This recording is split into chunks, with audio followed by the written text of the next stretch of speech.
PoK हमारा था, है और पीओके हमारा रहेगा। आपने एक इंटरव्यू में भी कहा था, आपसे पूछा भी गया था, जोशी जी का जो इंटरव्यू था उन्होंने पूछा भी था आपसे कि ये गार्डियन का जो रिपोर्ट आया है कि भारत जो है वो पाकिस्तान में जाकर आतंकवादी, जिन्हें हम आतंकवादी कहते हैं लेकिन अभी पाकिस्तान ने या इंटरनेशनल कम्युनिटी ने उन्हें आतंकवादी नहीं कहा है, कि हमने वहां पर उनके घर में घुसकर मारा है। आपने भी कहा कि हम घुसकर मारेंगे, प्रधानमंत्री भी कह रहे हैं। तो इससे क्या हो रहा है कि सभी पत्रकार हो जाएं या फिर इंटरनेशनल एजेंसीज वो कह रहे हैं कि पुष्टिकरण हो गई है स्टोरी। मैं पाकिस्तान से यही अपेक्षा करता हूं कि आतंकवाद का सहारा लेकर यदि वह भारत को डिस्टेबलाइज करने की, अस्थिर करने की कोशिश करेंगे तो इसका खामियाजा भुगतना पड़ेगा। आतंकवाद पर काबू पाए पाकिस्तान, यदि पाकिस्तान को लगता है कि वह आतंकवाद पर काबू पाने में असमर्थ हैं, नहीं कर सकते हैं, तो पड़ोसी देश भारत है, उसका भी सहयोग प्राप्त करना चाहते हो तो भारत का सहयोग प्राप्त करें। आतंकवाद को रोकने के लिए भारत सहयोग करने को तैयार है। लेकिन वो तो कहते हैं कि आपने दरवाजे बंद कर दिए। और दूसरी चीज, हमारे वह पड़ोसी देश हैं और यदि उनकी मंशा साफ है कि आतंकवाद का सिलसिला बंद होना चाहिए, तो अकेले प्रयत्न करें, उसे समाप्त करें, या पड़ोसी देश भारत का सहयोग ले लें, दोनों मिलकर उसे समाप्त करें। क्यों नहीं समाप्त हो सकता? लेकिन ये उनकी मर्जी पर है। मैं एक सुझाव दे रहा हूं उनको। लेकिन रक्षा मंत्री के तौर पर आपने तो कहा कि हम घुस के मारेंगे। देखिए, आतंकवादियों को कम से कम यहां पर इस प्रकार की हरकत करने की इजाजत हम नहीं देंगे। भारत सीमा के अंदर या बांध कर चलिए, चाहे उसके लिए जो भी करना पड़ेगा हम करेंगे, और सीमा पार भी। अब चलिए देखेंगे क्या होगा। क्योंकि इंटरनेशनल एजेंसीज वगैरह सब यही कह रहे हैं कि जो मस्कुलर फॉरेन पॉलिसी और मस्कुलर डिफेंस पॉलिसी, मतलब अग्रेसिवनेस जो है बीजेपी में, जैसे जैसे चुनाव करीब आ रहा है और भी एग्रेसिव होते जा रहे हैं। आपके सबके बयान, मैं समझता हूं कि चाहे भारतीय जनता पार्टी हो अथवा बीजेपी लेड एनडीए की गवर्नमेंट हो, मोदी जी की लीडरशिप की, हम लोगों का कभी भी कोई रोल एग्रेसिव नहीं रहा है, कोई भूमिका एग्रेसिव नहीं रही है। हम लोगों की भूमिका जब भी रही है, जिस भी मुद्दे को लेकर रही है, पूरी तरह से बैलेंस रही है, संतुलित रही है। जी, एक तरफ वासुदेव कुटुंबकम जैसे आपने कहा था G20 के दौरान, और दूसरी तरफ विश्व गुरु भी। तो फिर ये दोनों चीजें एक साथ कैसे हो सकती? क्यों? वसुधैव कुटुंबकम, वसुधैव कुटुंब, the whole world is a family.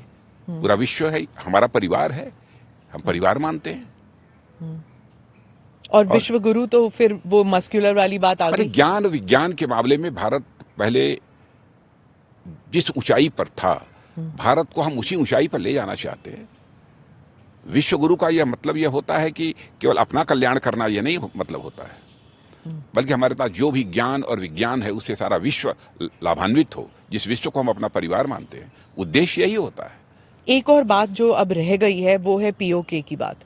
वो भी आपके एजेंडा में है भारतीय जनता पार्टी में? एजेंडा वगैरह ऐसा नहीं, लेकिन पता नहीं, मैं व्यक्तिगत रूप से मैं कह सकता हूं, मैं व्यक्तिगत रूप से आश्वस्त हूं कि कश्मीर में जिस तरीके से हालात बदल रहे हैं, सामान्य हो रहे हैं, और कश्मीर जिस तरीके से विकास की राह पर आगे बढ़ चला है,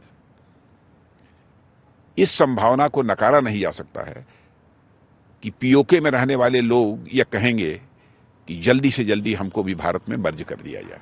हम मर्ज होना चाहते हैं, ये उनकी ख्वाहिश होगी, ये उनकी इच्छा होगी, ये उनकी मुराद होगी कि भारत के साथ रहना चाहेंगे, वही मांग करेंगे, मेरा ऐसा पक्का विश्वास है। अब वैसे तो पीओके हमारा था, है और पीओके हमारा रहेगा। आप रक्षा मंत्री भी हैं और होम मिनिस्टर भी रह चुके हैं, और कश्मीर में आपने दौर देखा है, एक पुराना दौर देखा है और आज का दौर। बहुत खराब दौर था, जमीन आसमान का अंतर है। और उस समय मैं जाता था बहुत सारे गृहमंत्री के रूप में भी लोगों से, क्योंकि उस समय सरकार थी मिलीजुली पीडीपी के साथ, लोगों से भी बहुत कोशिश की गई बातचीत करने की, ताकि यह सब सारी गतिविधियां बंद हों, अलगाववाद का रास्ता लोग छोड़ें। लेकिन उसमें बात नहीं समझ में आ रही थी, लेकिन धारा 370 समाप्त होते ही बात समझ में आ गई। और उससे पहले का भी एक और दौर फिर था। अब इस समय कश्मीर अपनी विकास की राह पर आगे बढ़ चला है। लोग ये महसूस करते हैं वहां पर शांति है, अमन अमान का माहौल है। मैं राजनीति पर वापस आ जाती हूँ। जब आपकी पार्टी कांग्रेस मुक्त भारत की बात करती है, एक तरफ कांग्रेस मुक्त भारत, दूसरी तरफ आपकी पार्टी में इतने सारे कांग्रेसी शामिल हो गए हैं कि आपकी पार्टी और कांग्रेस में ज्यादा फर्क नहीं नजर आता क्योंकि इतने कांग्रेसी दिखते हैं। देखिए, ऐसा है ना कि जो कांग्रेस में काम कर रहे थे उनको लगने लगा कि जिस उद्देश्य को लेकर कांग्रेस पार्टी बनी थी, अब वैसी कांग्रेस पार्टी नहीं रह गई है। यह कांग्रेस पार्टी अब परिवारवादी पार्टी हो गई है और वह लोग मानने लगे हैं कि इस देश का भला अब इस कांग्रेस पार्टी के रहते नहीं हो पाएगा और इस देश को शिखर तक ले जा सकती है कोई पॉलिटिकल पार्टी तो भारतीय जनता पार्टी है, जो इस देश को एक विकसित भारत के रूप में स्थापित कर सकती है, तो भारतीय जनता पार्टी है। तो स्वाभाविक रूप से लोग हमारी पार्टी में आ रहे हैं। ऐसा नहीं कि कांग्रेस पार्टी में जो लोग हैं सारे के सारे बुरे लोग हैं, ऐसा भी नहीं है। लेकिन दोनों बातें होती हैं। परिवार पर जो डिपेंडेंसी है उसकी वजह से उनका डाउनफॉल हुआ है। क्या ये आप मानते हैं कि कांग्रेस जो है वो परिवार के आगे देख ही नहीं सकती? क्या इस वजह से थोड़ी ये कमजोरी तो है, इसे तो सबको स्वीकार करना पड़ेगा। लेकिन चाहे जैसा भी हो, नेतृत्व वही परिवार ही करेगा। लेकिन कांग्रेस के जो दिग्गज नेता है वो कहते हैं जब तक परिवार है तब तक कांग्रेस है, बिना परिवार के कांग्रेस नहीं हो सकती। तो परिवार ही तो कांग्रेस चला रहा है, इसलिए कांग्रेस की हालत ये हो रही है।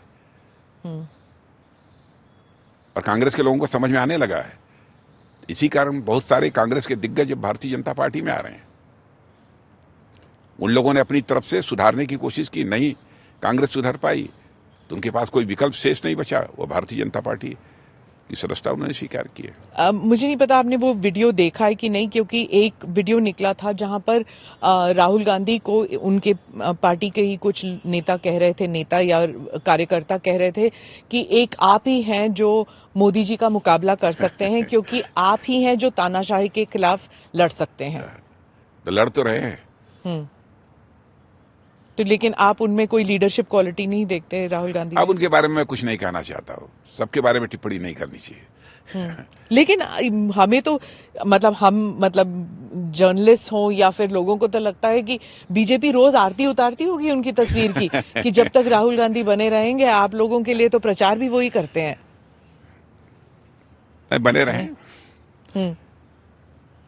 लेकिन देश में हेल्दी डेमोक्रेसी होनी चाहिए, इसके लिए कुछ ना कुछ प्रतिपक्ष की भूमिका निभाने वाले लोग भी तो होने चाहिए ना। लेकिन होंगे कहां से? आप सबको तो जेल में डाल रहे हैं, कह रहे हैं लोग। कहाँ जेल में डाल रहे हैं? हम कहाँ? अरविंद केजरीवाल जी जेल में बैठे हैं। मान लीजिए हमने गलत हमारे कारणवश जेल चले गए, तो कोर्ट से उनको रिलीफ क्यों नहीं मिल जाती है? कोर्ट को भी कब्जे में ले लिया है हम लोगों ने। क्या कहना चाहते हैं? प्रतिपक्ष तो वही कह रहा है कि सारी जो संस्थाएं हैं उनको आपने अब तक तो वो निराधार बन गए हैं। ये बोलकर हिम्मत कर लें कि अदालत को भी कब्जे में ले लिया है भारतीय जनता पार्टी ने। ऐसा संभव है? टीएमसी जो है या आम आदमी पार्टी सभी कह रहे हैं कि आप डरा के रखते हैं, ईडी, आईटी, इनकम टैक्स हो जाए। मैं कहता हूं कि ईडी, आईबी, सीबीआई, ये सब सारे अपने काम सारी एजेंसी जो है कर रही है। भारत को भ्रष्टाचार मुक्त करना है, ये हमारे प्रधानमंत्री का संकल्प है। यदि सारी एजेंसी काम कर रही हैं, उनको लगता है कि एजेंसीज ने गलत तरीके से उन्हें फंसाया है, निराधार आरोपों के आधार पर उनको फंसाकर जो है जेल में डाला है, तो अदालत में तो उनको अदालत से संरक्षण प्राप्त हो सकता है। राजा जी, अदालत से राहत मिल रही है इतने साल तक, मतलब मिलियंस ऑफ केसेस। यदि संजय सिंह की जमानत हो सकती है तो उनकी जमानत क्यों नहीं हो रही है? अरविंद केजरीवाल की? मैंने अरविंद केजरीवाल की है, उसके पहले भी जो लोग भी जेल में बंद हैं, मनीष सिसोदिया वगैरह सबकी मैं कह रहा हूँ।